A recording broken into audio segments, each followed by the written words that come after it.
Dear colleagues, dear guests, first of all, welcome you to our seminar, our public talk on the title of entitled from Kunming to Yerevan: Global Biodiversity Goals.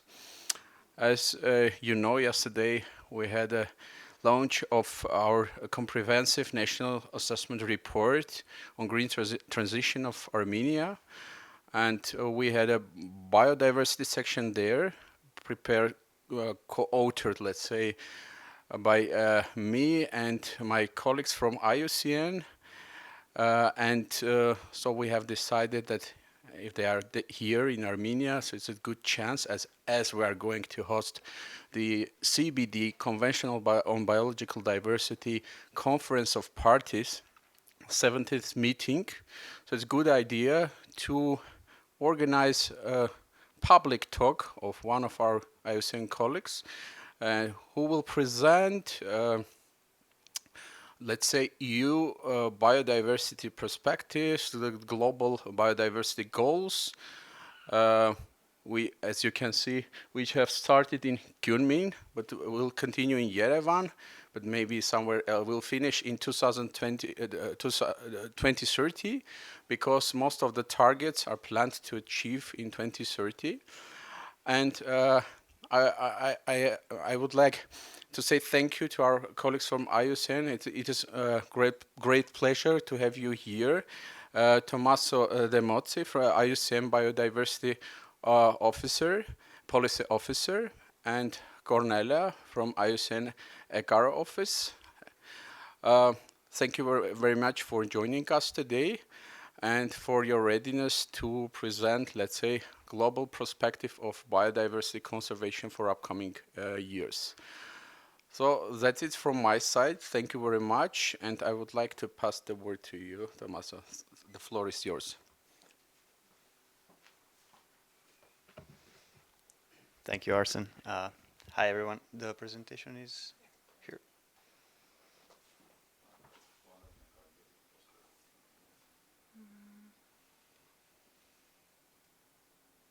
Here, and you can use this one for a slide change. Okay, thank you. Hi, everyone. Thanks, Arsen, and thank you for hosting us here. It's my first time in Yerevan and in Armenia, to be honest, in the Caucasus region, so it's really nice to be here. Today I'm going to explain the road from Kunming, which is in China, to Yerevan, following the pathway of the CBD convention. I'll put in some of more explanations about what this process is, and I promise I'll try not to use too many acronyms. In policy, we use way too many, so I'll try to skip or explain them. As I said, the introduction, what happened with the Global Biodiversity Framework. It was a long road getting there. COP16 that was in Colombia, and the key decisions that preceded the meeting that you will be hosting here next week, and then some conclusions. There is a slide which says Q&A at the end, but please feel free to interrupt me or just raise your hands and ask any questions.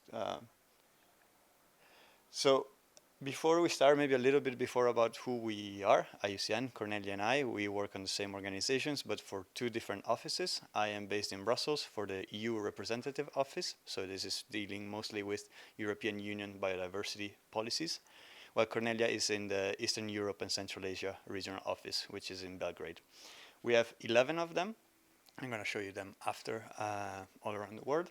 But we are one of the oldest, don't tell BirdLife, which was a little bit before us, but in 1948 we were created in France, in Fontainebleau. That's the picture from where we were born. And IUCN is a key partner and a key player, let's say, in the global environmental agenda. We were behind, through our resolutions and through our work, many of the conventions that you know today. For example, Ramsar Convention on Wetlands, the CBD itself comes from an IUCN resolution. World Heritage, CITES, which is the Convention on Trade of Endangered Species. We have, being one of the old ones, allowed us to be there at key moments, not only in Rio in '92, but much more before that. But we are a union, so what it means that Cornelia and I work for the Secretariat, which is the staff. But we are a union of members. We're now close to 1,500. I couldn't update the figure quite there yet, but we're 1,477 organization. And this includes governments. We have 89. I think the Marshall Islands in the Pacific was the last one who joined a couple of weeks ago. Government, subnational authorities, this is cities, local provinces, civil society organizations, which is the majority of our members, and also indigenous people organizations. That's from 2016, they're member of IUCN official categories. And this is the membership, but then we have this called expert commissions. There's 7 of them, and these are voluntary experts all around the world. It's 17,500, close to 18,000 now, and they divide it into different areas of expertise. So we have the Commission on Environmental Law, we have the Commission on Species Survival, we have the Commission on Ecosystem Management. Anyone can be part of the commission. Of course, you need to be an expert or to be knowledgeable in your field. And you can contribute to the expertise that then we use to inform, because this is very important. IUCN does not lobby anyone. We inform. We are a science-based organization for decisions on how to protect our environment and what we do. As I said, this is from our report last year. There's Cornelia, who will know that there's an office that was just opened in the Central Asia in Tashkent. But this is where we are, more or less. As you can see, I'm from the Brussels office. The one in orange are our regional offices, and they're all around the world. We are in 41 countries as staff, but IUCN members are in 160 countries. So we're really a global organization, and when we do our work, we always try to bring this global perspective, and that's what we can do very well. We have permanent observer seat at the United Nations. We're one of the only purely environmental organization that sits there. So we can bring the voice from our members to these discussions. And as I said, we are a science-based organization. So what we do is only based on the best available science that we and our experts create. Here are some of our standards. Maybe you know some of them. The red list is the decline or like the status of each species. The green list is on how to manage well our protected areas, taking into consideration social considerations and economic impacts, how the area is managed. The red list of ecosystem is the same concept of the one for species. The concept of nature-based solutions, maybe you've heard, it comes from IUCN work. And now the UN definition is largely based on our definition. There's some tweaks here and there. I will not go into technicalities, but it's largely based on our definition. And we produce also a lot of reports. Some of them are our key reports, so how to apply the protected area management categories, or the nature-based solutions that I just mentioned. Others are more new, and this, for example, is an invasive alien species toolkit that was prepared to help implement the GBF. And these are done, you'll see, with like the help of our commissions or secretariat staff. This is really like it takes a lot of time to publish an official IUCN report, and this I am personally aware of that, how many steps it needs to go through. But this is just to say that what we do is based on what we know as the latest scientific evidence. It's not just because we want to do something or we feel that it's right. It's also based on rooted in science. So to start the talk today, to talk about where Yerevan will be a key player, I wanted to have like the statistics about the biodiversity crisis, and there are 1 million species facing extinction. That comes from the IPBES report, but is extracted from IUCN data. And so yesterday I was just trying to go through our press releases on the red list, so looking at how we're tracking the decline of species, and I got a little bit depressed because just in the last 2 years, every sort of group that we assessed was going decline. This is mangroves, fungi, I know arson here, sharks and rays, coral reefs. So we're not in a good status for our biodiversity. Of course, I picked only the negatives here. There's good success stories. One of them is the Iberian lynx, but biodiversity is declining. And to a large extent, with the strategies that we were putting in place up until then, that's our youngest listener, the strategies that we were putting in place to curb the biodiversity loss were not working. Before the Global Biodiversity Framework, we had the Aichi targets in 2010, and we achieved none of the 20. We made some progress on some of them, but we achieved none of those. So this is the picture. It's called the Kunming-Montreal Global Biodiversity Framework. I'm sure you guys know. I think you have an assignment on this, but so so I was briefed. But this picture was taken in Canada because it was during the global pandemic, so it couldn't be held. The COP couldn't be held in China, but it was held in Canada. And this is the moment where, after 2 weeks and 4 years of negotiations, they finally agreed on a framework. I was there the first week. We didn't know if it was going to go through. It was really a last-minute decision. There was lots of politics involved, but this is the moment where they all clap. This is the presidents from the Chinese delegation, and then people from UNEP, and we finally have a framework. So what is it? It serves as the 10-year strategy. We had 2 before. As I said, before Aichi there was another one which was not as fleshed out, let's say. Aichi was a bit of a failure. So this is the new 10-year strategy. It's supposed to go from 2020 to 2030. It was agreed in 2022, so we already cut 2 years, and the time is not on our side. The idea is to achieve this vision of living in harmony with nature. And this COP particular was the make or break COP, because of as we were going and what the situation was at that time, if this would have resulted in a failure, we would have been in a really dire situation in terms of like the frameworks guiding us policy-wise. Of course, there's good actions on the ground. You can do wonderful things on the ground, but like at the higher level, this was the make or break COP. How is it structured? It has 4 overarching goals that deal with the objectives of the conventions and 23 targets. And what the co-chairs of this process at the nation tried is to, which to some feels too much, but to fit everything in. So there's consideration on all sorts of mainstreaming biodiversity in all the different sectors, addressing the private sector. There's gender consideration, which made it in after a long, hard-fought battle. There's indigenous people considerations, and then there's of course the main targets about protected areas, invasive alien species.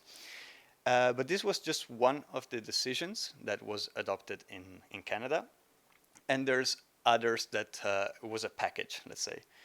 And what's really important is that in the Aichi targets, the monitoring framework came 5 years after. So we have the strategy, 5 years, we know how to measure it. It was at the same time. It was just headlines, and some more work needed to be done after, and some work still needs to be done. But this was how it is. So the idea is that each one of these has a different target, and it's a mosaic, it's a puzzle. They really want to go with this idea of unity. Some of them are very famous. The one message that came out from Canada was the 30 by 30, which is target 3 up there. There was the restoration one, but it's much, much bigger as a framework in itself. And this, I just wanted to show how our IUCN helps this framework. We, of course, been involved in the CBD since its creation, as I mentioned, but this is how our program, which goes also to 2030, relates to each of the targets. Some of them you'll see that it's less, some of them it's more, but this is what our program does. And of course, this does not take into consideration the breadth of our expert commission and what everybody. It's just to give you an idea. Of course, you see it's very concentrated here in the first 5 targets, but then it covers the 5 main areas of our program, which are climate, ocean, water, land, and people. So what happened in Cali? Cali was one of the COPs, and the important thing is that COP sometimes is seen like we just go to the COP. It's one event, isolated, and that's it, move on to the next one. It's actually a longer process, and I have a timeline after, but it's important that there's a lot of work that is done in between the COPs. At the COPs, of course, is where you agree on the decisions, but you agree on the work that has been done before. And what you want to do after. So COP was the first after Montreal. The theme was Peace with Nature. This is the logo that the Colombian chose for it. And it aimed to finalize some of the issues that were not agreed. As I said, it was a package. Some things were there. Others we still needed a lot of work on. So, for example, resource mobilizations, the update of the national biodiversity strategies and action plans. This is how the countries are implementing the GBF at their national level, and the monitoring framework. COP16 was a little bit less successful than COP15 in a way, and it was divided in two parts. There was a funny moment in Cali where they realized midway through the session that there were not enough people in the room to have a quorum, so they couldn't take any decision. So some of the decisions were taken after in Rome. Anyhow, I'm not going to go through all 36, so I'll spare you of that. I'll just go through some of the most important ones. DSI is digital sequence information. That was a major item on the agenda. I'll touch it very briefly. Subsidiary body on Article AG. As you see, this is horrible with acronyms, but this is the body on indigenous people that they had an ad hoc group. And in Cali, they managed to get a permanent body. So this was a major win for indigenous people and making sure that their voices are heard. And we work a lot with them. EBSAS is for marine ecological biodiversity significant areas. So it's the marine areas. And this was a 20-year negotiation. So this was another great thing that happened in Cali. And as you see, this is the voluntary guidance on alien species. Resource mobilization was a big part of it because, of course, you can have the targets, but you need to know how to fund it or where to get the resource to fund it. I'll go through only some of them. So the monitoring framework, as I said, is really important because it allows us to track what we're doing. And this will be crucial in Yerevan because you will be hosting the first global review of what has happened so far. This has never been done. It's been done in the climate space or in other spaces, but for the biodiversity, we've never done a like where we are moment. And this will happen next year. It has 3 types of indicators, the headline indicators, and here as you see the red list of ecosystems. So IUCN is a guardian of some of the indicators. Component indicators that have some more flexibility at the national levels, and then complementary indicators that country can add in.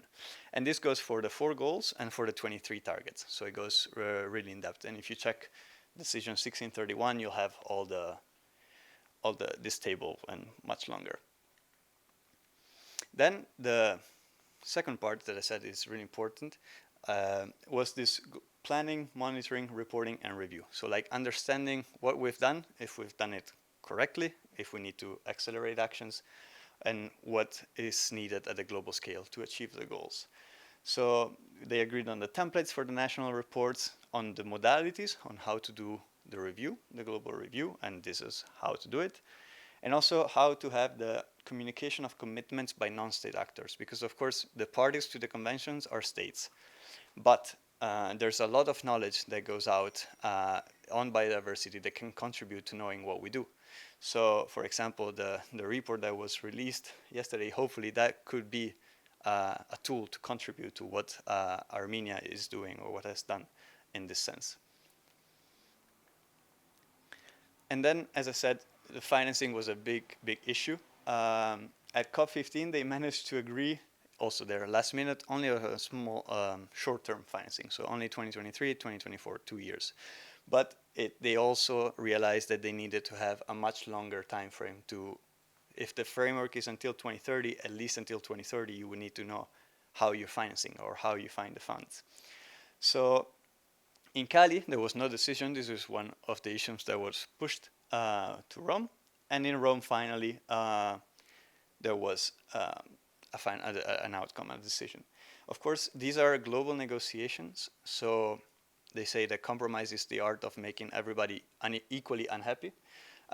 This is not perfect, nor is the monitoring framework, but this is a good step. This is what we need, and hopefully we can build on this to achieve what we set out. So the strategy looks at mobilizing resources from all sources, so private, public, and blended, and also additional sources that are needed. There's the biodiversity finance gap. I think it's around 700 billions right now per year, if I'm not mistaken. There's a very interesting report by the TNC on how you can close it, and if you stop selling sodas for a year, please don't quote me on that, but if you stop selling sodas for a year, I think you close it. So just to understand, it's a big number, but it's not as big as we think. And then there's the establishment of a permanent financial mechanisms for the CBD. This still some details are needed to be sorted out. In between each COPs, there are the subsidiary bodies meeting that deal with specific issues. So between Rome and Yerevan, there's going to be a meeting this year that will discuss also resource mobilizations, and they'll try to hammer out some of the tricky points to then have a decision here. There's, as I said, there were 36 of them. There's like quite a lot more. The digital sequence information is very tricky topic. I am by no means an expert on this. Trust me, I tried, but it's very complicated. But basically, it's making sure that you receive monetary benefit from using natural resources, and they've agreed on a way for which private companies need to contribute. If they receive monetary benefits from this, they contribute to biodiversity conservation in forms of different figures on how to do so. There, as I said, there's the decision on the indigenous people permanent body, which again was in the work for a long time. I wrote my thesis on how the indigenous peoples were interacting with the Convention on Biological Diversity, so I was able to interview them, and they've been trying to get this recognition since the CBD existed, and finally they made it in Cali. And then there's the technical and scientific cooperation. So these are centers all around the regions that help achieve the global biodiversity framework. And IUCN is hosting 4 of them. There's different institutions. It's a partnership in most cases, but IUCN is hosting 4 of them. And Cornelia, representing the Eastern and Central Asia regional office, this will be one of them. The other one is the IUCN Mediterranean office, one in West Asia, so in Jordan, and the Asian regional office. But we're helping partners in all the other regions in how to achieve it. And details are being hammered out on how this cooperation will look like, but the decision sets out some guidelines on how we can help each other and the countries achieve the targets. And now, Yerevan on the world stage. It's a big responsibility, it's a big honor, but of course, it's a moment where you can show your commitments and where the world comes to Yerevan. We were discussing with Arsen before, COP in Montreal was the largest ever. It has 16,000 people.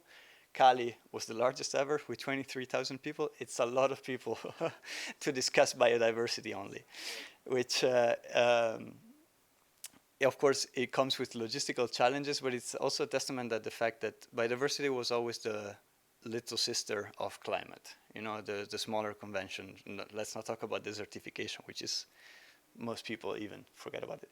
But now it's gaining a lot of traction. And of course, it's because of the status we're in, but also of the work that we're all been doing in raising their profile. We always speak about the triple planetary crisis of climate change, biodiversity loss, and pollution, because that's a separate track. But it's gaining a lot of importance. And Yerevan will be very important because this is a graphic that I steal in most of my, I quote, so it's not stealing, but in most of my presentations, because as I said, the COPs are just one of the milestones, but in each of the year you have different meetings that bring you closer to that target. So this was where the GBF was agreed. Then this was the global analysis, COP16 in Cali. Rome was around here, and this will be Yerevan. So February next year, they will have the first submission of national reports from the different states. Unfortunately, we're not as far as we hope with updating the national strategies to reflect the global framework, because only 52 countries to date have submitted it out of 196 parties. It's a bit hard to do a global understanding of what's happening with only 1/4, basically. But Yerevan will also be where the first global review is happening. So it's a key moment, and it's also the only review that will happen before 2030. So this is the moment where we'll know where we are and what is needed to be done, or at least our best estimate at that. And as you said, we'll get to the end of the strategy, 2030. Probably there will be post-2030 strategy. But 2030 is the milestone also for a lot of other commitments. This is a way to represent the SDGs from Rockstrom. And I like this way to represent the SDG, the Sustainable Development Goals, because it puts the nature ones at the bottom, which is the basis for everything else to build up.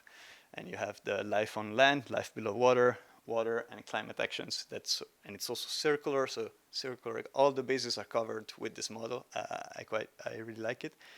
But they also go to 2030. Some of them end a little bit before, but the agenda is to 2030. So this will be a moment where we sort of need to meet it. And all the science tells us that we are not heading in the right direction. Every year the UN publishes a status of the SDG report, and yeah, we're far. But we can still make it if we correct it fast enough. So what to look for in Yerevan? There's the update and the implementation of the National Biodiversity Strategies and Action Plan and the national targets. So this is where countries, hopefully by then, more than 52, definitely by then, more than 52, will have said what they're doing and how they're aligning their previously existing strategies with the GBF. There's the global review. Then one of the important things is the integration of climate in the global biodiversity framework, because of course there's a target on it, but it was highly contested when it was negotiated, because global negotiations are very territorial for member states. If you deal climate, you deal it in UNFCCC. If you deal with desertification, you deal it in the UNCCD, which is to combat desertifications.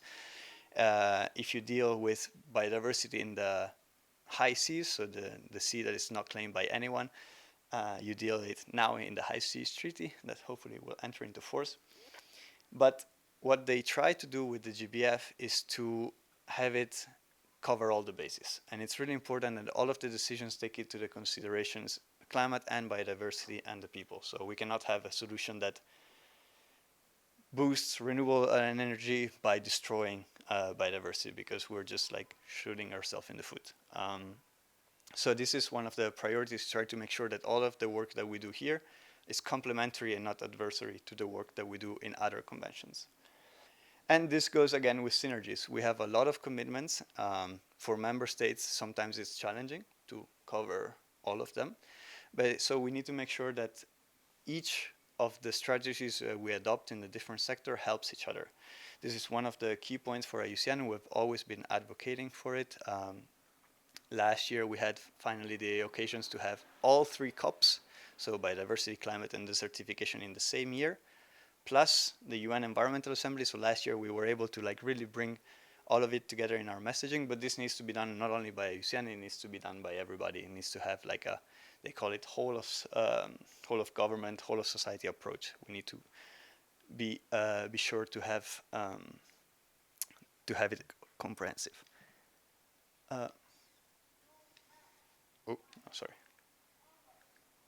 This is questions. I'll go back to it. Just one more thing. One of the steps, and I am from IUCN, so I need to present it. But even if I wasn't, I would still present it, because this is the IUCN World Conservation Congress. It happens every 4 years. So this year it will happen in the United Arab Emirates in Abu Dhabi. And this is the largest gathering of conservation. This is where all of our members, partners, experts come together and they discuss conservation issues. This was in Marseille, more or less. These are the estimates that we think we'll have in Abu Dhabi. So on the post and the social media is 54 million people reaching daily. There's 10,000 people on site. It's this time it will be a 7-day event. And at the core of this is that IUCN, the decision we make are not ours in a way. So every what we do, what Cornelia and I work on, is mandated by our members, and it's a democratic process in which the member states and the NGOs and indigenous people all vote our resolutions, and they tell us what to do. Protect the species, work on 30 by 30, work more on forests. One member, one vote. There's a different grading, but the important thing is that it needs to pass in both chambers. So it cannot be that all member states agreed and all NGOs don't agree. It needs to be have the threshold in both categories. So it's truly like the closest thing you can have to a democratic process. And here we elect also our regional, our council, which is our governing body, let's say our government. And so this is like a major milestone every 4 years for IUCN, and it's like helps us also shape the environmental agenda. These are the themes for 2025. They're decided, again, consulting everyone. Scaling up resilient conservation action, reducing climate overshoot risk, equity, transitioning to nature positive, and disruptive innovation and leadership. So this is, the slogan is powering transformative conservation. It's a grand slogan, not chosen by me, but it's aims to really convey the message that this is one of the key moments. We just had the UN Ocean Conference now. We're going to have COP30 Belém happening soon. Abu Dhabi is in the middle, and it's one of the steps in this linear progress that helps us achieve our targets. I am Italian, and I spoke a little bit too fast, but if you have any questions, happy to answer them. Yeah.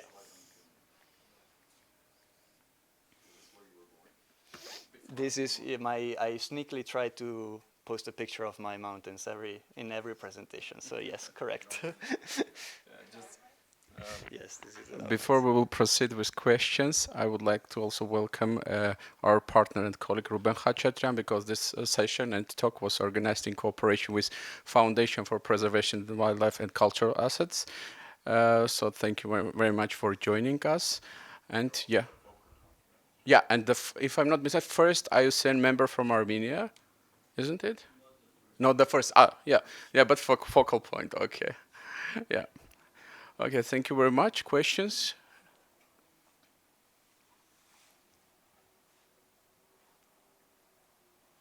So, too many questions. Students, what about you? You have an assignment on this topic. No questions? Yeah, you have. So, in this case, I would like to ask you not a question, but a request to talk a bit more about EU Biodiversity Strategy and maybe connections, because it was before Kunming-Montreal GBF. So it's interesting to know the connections and maybe alignment with the GBF. Thank you. Yeah, of course. This was not in the presentation, but it's actually a key part of my personal work. So the EU has the biodiversity strategy for 2030. The EU also goes 10 years by 10 years. They had it in 2020. So this was at the moment where we thought COP15 would happen, then COVID happened. But this is it signaled the EU's way of moving forward the environmental agenda, and the European Union's will to be a global leader on environmental issue. The biodiversity strategy of the EU has 4 chapters and 104 actions. Most of them have been achieved, not without troubles. There was the significant parts of it are protecting 30 by 30, so protecting 30% of EU lands and sea by 2030. And one specific thing of the EU is that the EU has even a stricter target. So of that 30%, 10% should be strictly protected. They're now trying to understand what that means. From IUCN, we have an understanding of what that could mean based on the categories, the document that was briefly mentioned before. But work has been going on to achieve that 30 by 30. We're at 26% in terrestrial and 12 marine, so a large chunk of the work will have to be done in our seas. And then the second key piece of legislation, in this case, that came out because the biodiversity strategy is a commitment. Of course, it's politically relevant, but it's a commitment. It's not legally binding. But from there, it originated the EU Nature Restoration Regulation, or you can call it law, but we try to be very precise with it because In EU law, the directive needs to be translated into the national context. So the national authorities need to adapt it to the regulation is directly applicable. So that was really a strength of the regulations. It took a long time to get it through. It was not an easy process. It has to go through the European Parliament, so all of the 700 members have a say, to the Council, so the member states, and it passed by the slightest majority at the last minute vote, because you need to not only the majority of countries, but the majority of populations of the EU to agree to have it passed. So that managed to go through, and now member states are actively working quite a lot on how to restore their 20% the targets, and it has specific targets. It has the targets on forests, it has the targets on water and lakes, it has the targets on restoring 25,000 kilometers of free-flowing rivers, pollinators decline. So it's it's the first continent-wide piece of legislation that deals only with restoration, and that part, those EU effort really helped moving the global biodiversity framework along. You can imagine it's not easy to have 196 nations to agree. It's not easy to have 2 provinces in Italy to agree. So you can imagine 196 nations. But having these sort of leaders, and the EU is one of them, of course, but there's others that really push the agenda forward. They create sometimes these high ambition coalitions. There was one by France and Costa Rica, if I'm not mistaken, to have these champions that really help during the negotiations. And of course, part of the work that we do as IUCN is try to support these champions in different ways. So now that the High Seas Treaty is this close, 10 signatures away to being implemented, IUCN will help the European Commission to run the secretariat for the High Ambition Coalition. So like this is what we try to do and try to move things forward. So what the EU has done and what is keep on doing with all its flaws and the challenges that come with it is to try to move also the environmental agenda forward at the global stage. The restoration law, they will have to present national plans by the draft by 2026, so next year, and then the final plan by 2027. So they also have limited time to figure out how and where and what to restore. But this first draft, I think, will be also some of the momentum building towards the conference in Yerevan, because it's due September 2026, so it's very close to when COP17 will happen. And it's again, it's one of the little steps that needs to be that is taken to move it forward and hopefully to achieve the vision that we have. You're very knowledgeable about this world. But if you are, you can't hear me? Yeah, okay. If you were to explain to people who are just getting to know the Kunming-Montreal global framework, biodiversity framework, what are the 4 main goals of this framework? What are we trying to achieve? So we're trying to conserve, sustainably use, ensuring that the benefits of nature is protect, conserve, sustainably use, and then access and benefit sharing. So access and benefit sharing. So that's what does that mean? Access. It's making sure that this is why, for example, the DSI, this is about genetic resources. So making sure that when we use nature, everybody is able to use it on an equal playing field. Those are like the objective of the conventions from 92. It's really hard to get to pick a target and make out of, wait, let me go back and say which one is the most important of all of these ones. These are, for example, only the action targets. There's a whole section that if you ask a comms expert or somebody who is trying to explain why this is relevant, section K of the framework is about communication and awareness. And it's really hard to communicate this. I think this was also one of the reasons why biodiversity had less of an impact on the media than climate, because climate is 1.5, we cannot go over 1.5, it's very easy. Here you need to specify all of this, you need to make sure that the species don't decline while you protect areas and you mainstream it in biodiversity. So I wouldn't be able to pick one of them. I know it's a challenge to implement it, but I really think that the strength of this framework is that it has everything.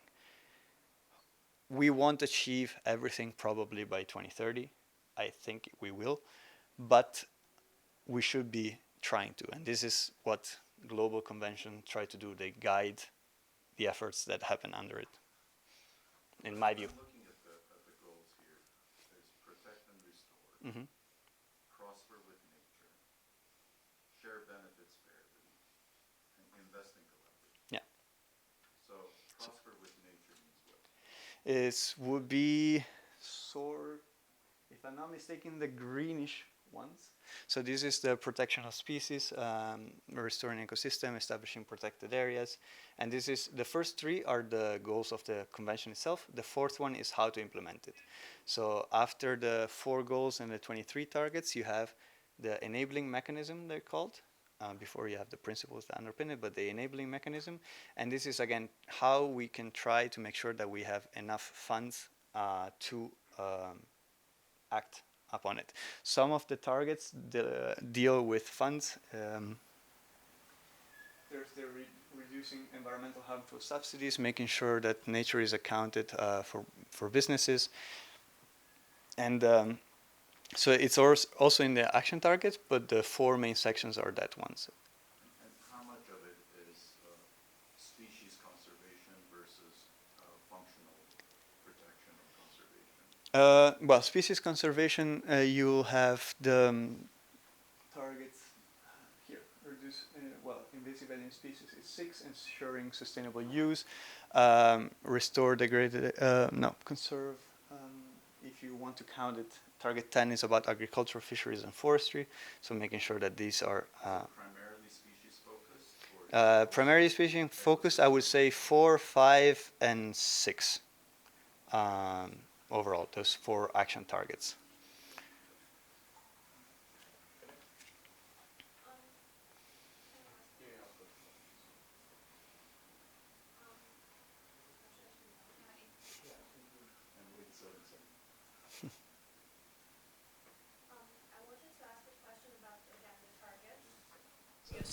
What? Yeah.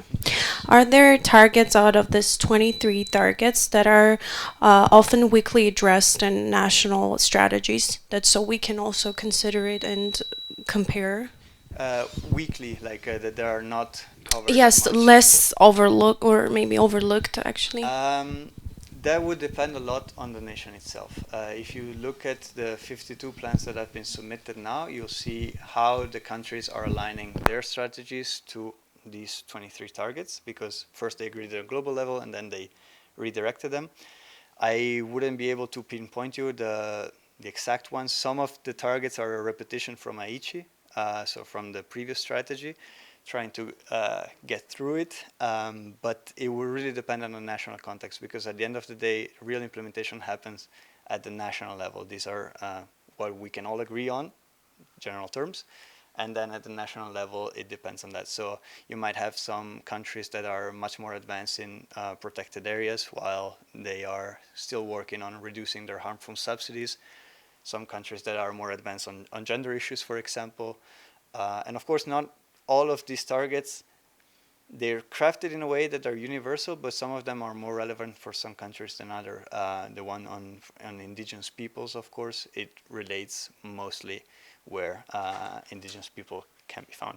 Not saying that they're not, they cannot be found anywhere, but it's also the specificities of the regions. For example, this is my interpretation, but the invasive alien species might be a bigger problem on island countries, where like they can consist of an actual real threat for small island states. But yeah, it would really depend on where this is applied and how this is applied most importantly.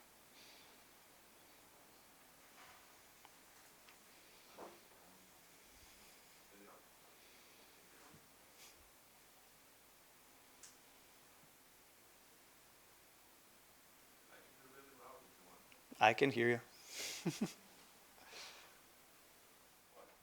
No. Okay, it worked. Sorry, maybe I missed the first part. Maybe you covered it. Is every COP expected to make some decision or a resolution that has global implications? And if they don't, is it considered a failure? Every COP has, so this targets is just one of the decisions of a COP. In Cali, they agreed on 36 decisions. So the goal of the COP is to have this decision moving forward. Of course, if you have a draft decision that is not adopted in the end, it can be considered a failure, let's say, or a lack of agreement, but it's a linear process. So maybe something that doesn't work now will work later. For example, the Indigenous Peoples Permanent Body did not work up until now. It doesn't mean it's not important, doesn't mean it's a failure. It's a constant process that through the years and through the different meetings, not only COPs, but the meetings that are in between, and there's regional dialogues, there are national dialogues, there's like the actual meeting of the CBD, these issues get taken forward. And this is how we arrived, the major COPs, so like every 10 years, of course, you will need to agree on the 10-year strategy, unless that's what has happened so far. So that's a bigger media or like a bigger outcome, let's say, one could say. But each COP has different decisions, and some of them can be really, really important at that specific moment. So in Cali, well, in Rome, they agreed on the finance and resource mobilization strategy. Without that one, at that COP, probably would be really hard to implement the global biodiversity target afterwards, because we don't know how to fund it. So they can have specific issues that are more important at times. And sometimes we just need to try to go a little bit beyond the headlines. I just came back, for example, from the UN Ocean Conference, and some of the headlines were UN nations did not agree enough on ocean preservations, and it was a failure. Of course, everything can be done a lot better, otherwise we wouldn't be in the situation we're in now. But there's a lot of work that's been going on during these processes that, well, allows us to keep on doing what we do. Otherwise, I would just be depressed and not do it. But it would be embarrassing if some decisions are not made. I mean, Cali is saying Cali was a failure. It's like, okay, then failure and your city name attached together is already a PR failure, right? So. That's maybe from the public perception. Yes, there are some make or break COPs. If we didn't have this picture, probably my talk today would be very different. I'm not going to lie to you. But it's also, it's how you build up to a certain moment. One of the very important things that the co-chairs of this process were really stressing out is not only 30 by 30. This is one of the targets. We can achieve it, we cannot achieve it, we should achieve it. But this is only one of them. There's 23 plus 4 goals, plus education, plus making sure that the financing works. So it's also how you build your momentum towards that conference and how you shape that event in itself. This is my personal take. So if you build it up to be, here we'll solve all the problems of the world, and then the day after the problems are not solved, of course, the perception is a big failure. But if this is one key step to 2030, I think it's much more manageable also from the explaining it to other people that don't work in the sector. One remark and two questions from my side. The first, we're also part of this high ambitious coalition regarding 30 by 30. We're not championing in establishing, let's say, traditional state-owned protected areas, but we're quite good, and maybe FPWs can add regarding this. They and some other organizations in the field are creating OSCMs like corridors, privately managed protected areas, community protected areas, and so on. So it's quite, I would say that we are developing it towards this 30 by 30. And the two questions actually. The first one regarding the Cali, you didn't mention about Cali Fund. Could you say a bit more about this fund, what they are going to do, what type of project they are going to finance? And the second one is more tricky question, because we know that we failed to achieve Aichi targets, and what we are going to do, let's say, in different way. because you said we will achieve 20 by 2030 all those targets. So it was, of course, it was a bit interesting statement. But anyway, so what we are going to do, let's say, in different way, or do better than we did during those 10 years from 2010 to 2020? Well, if Thank I you. answer, thanks. If I answer your second question fully, I think I would be hailed as the savior in many countries. I think what my personal interpretations for how this we're doing things differently from having studied the Aichi targets and this framework is that the framework is there from like this moment. There was at least the headline indicator so parties can work on. In Cali came much after.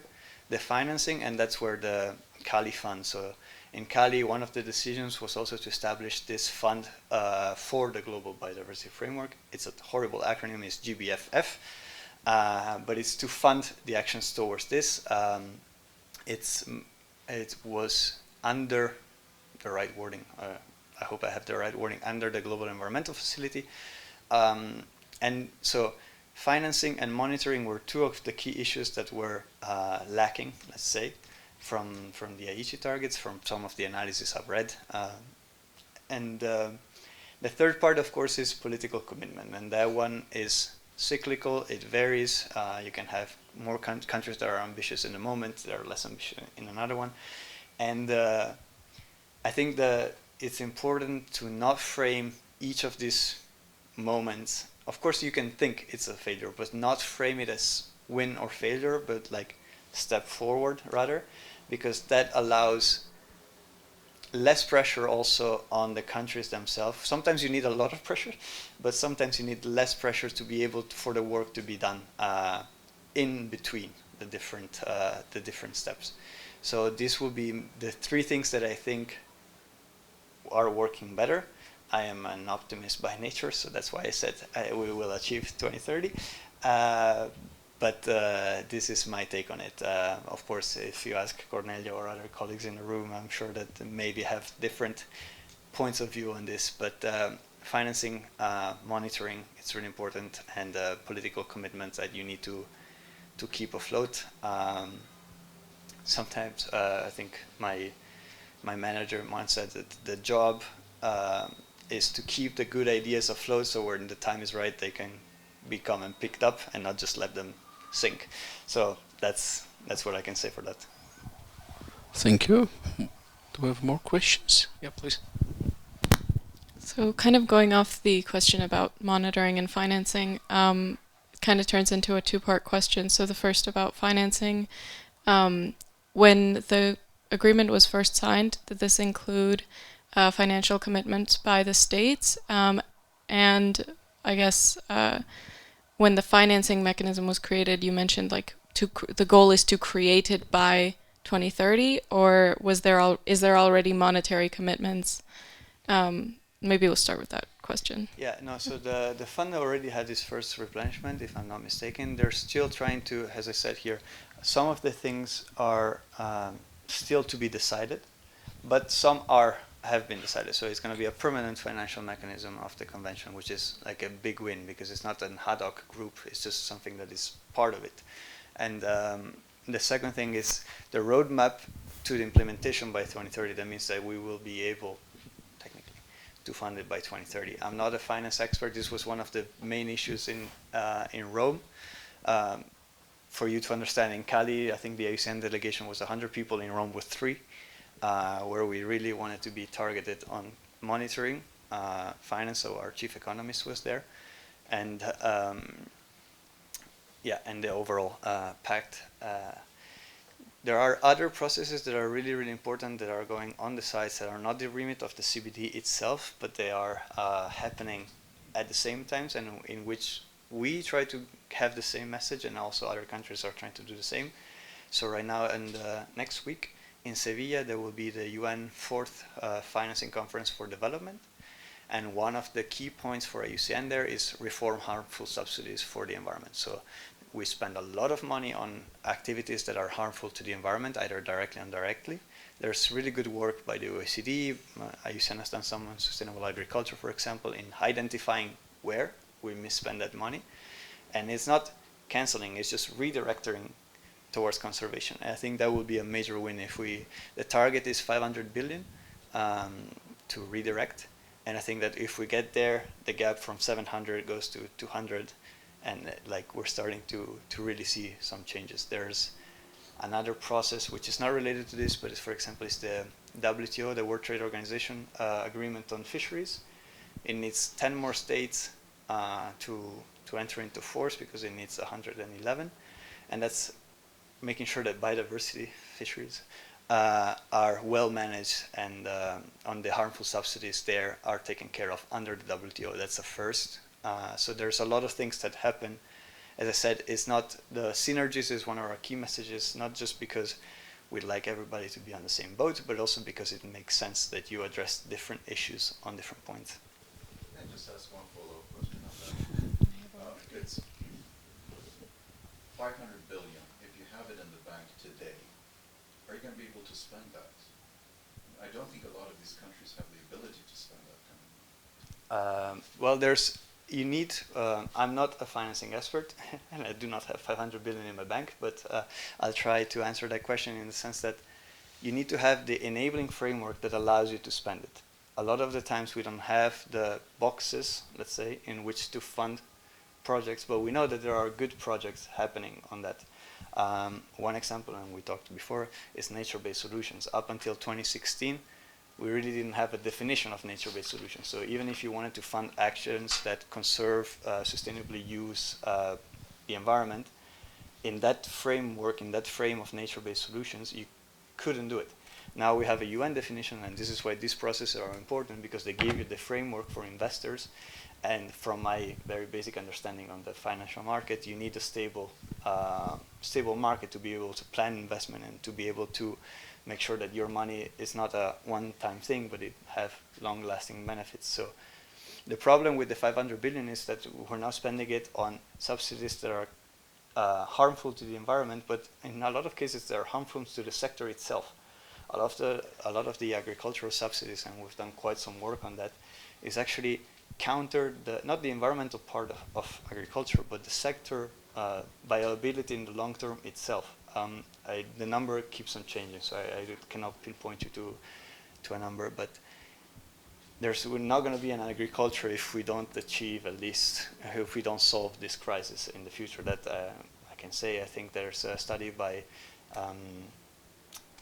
MIT that says that we stopped having revenue. It's like we stopped having revenue from crops for 7 years.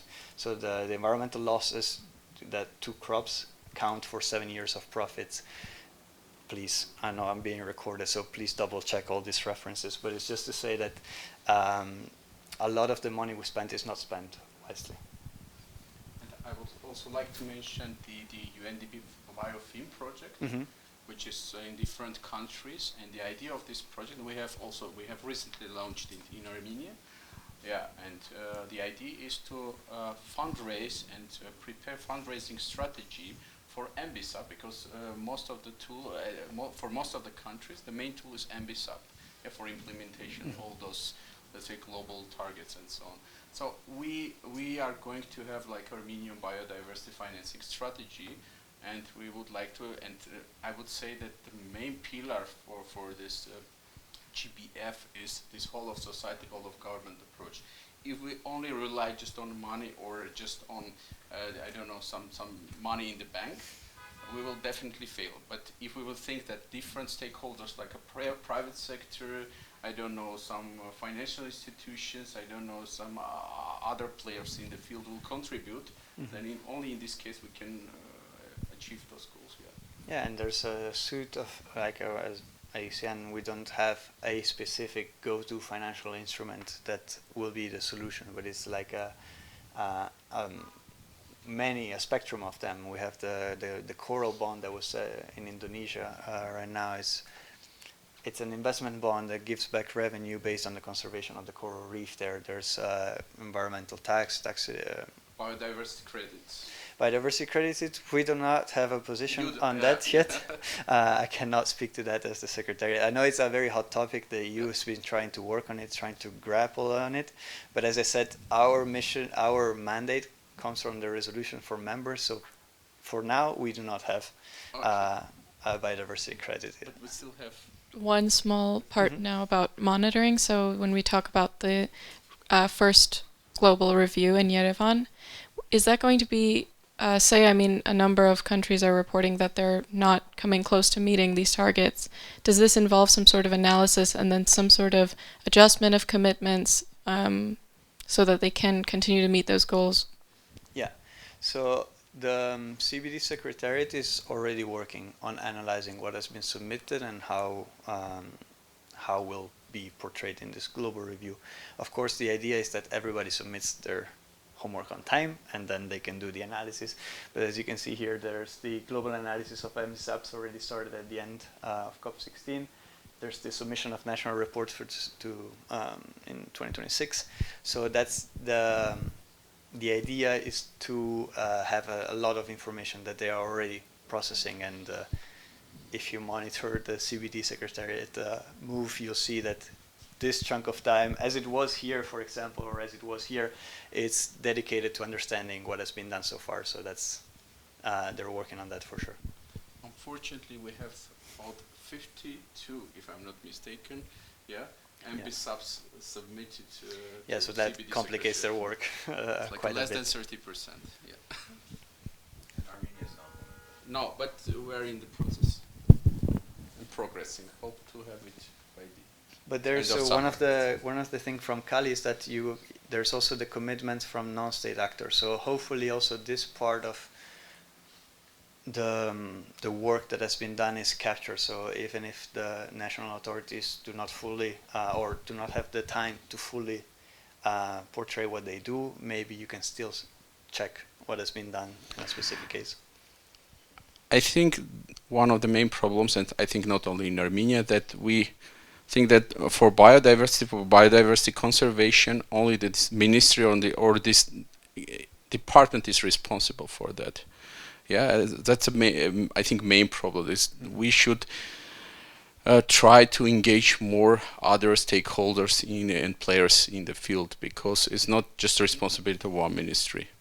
And that's the main, as I mentioned, pillar of this. I think it's very important to have this whole of society, whole of government approach, that where also all of us who are sitting here in this room should take their action. Yeah, we cannot just only rely and this should be done by the state or by this department and so on. Yeah, we should also contribute. Yeah, but that's the thing. The idea, I focus on the targets, of course, because those are the easier one to communicate. But the framework itself, they had a first sections. That's the principles that underpin it, and it takes into consideration this whole of society approach that everybody can play a role in it. And then the target 10 is about agriculture, fishery, forestry. So like you already have in many cases different ministries that would need to complement on that. There's the one on the business sector. So you need a joint approach, which is challenging at the national level. But the idea is to have that exactly. It's very challenging. For instance, the first target is about spatial planning, and you should deal with Ministry of Terrestrial Administration, and that they have no any clue about biodiversity. So it's really, it's a real challenge, and we should think how we are going to deal with this, especially on the national level and here in Armenia. Yeah. More questions? If we have no further questions, yeah, thank you very much, Tommaso. Yeah, and looking forward to meet you in Abu Dhabi, because we are also going to join. Yeah, thank you very much.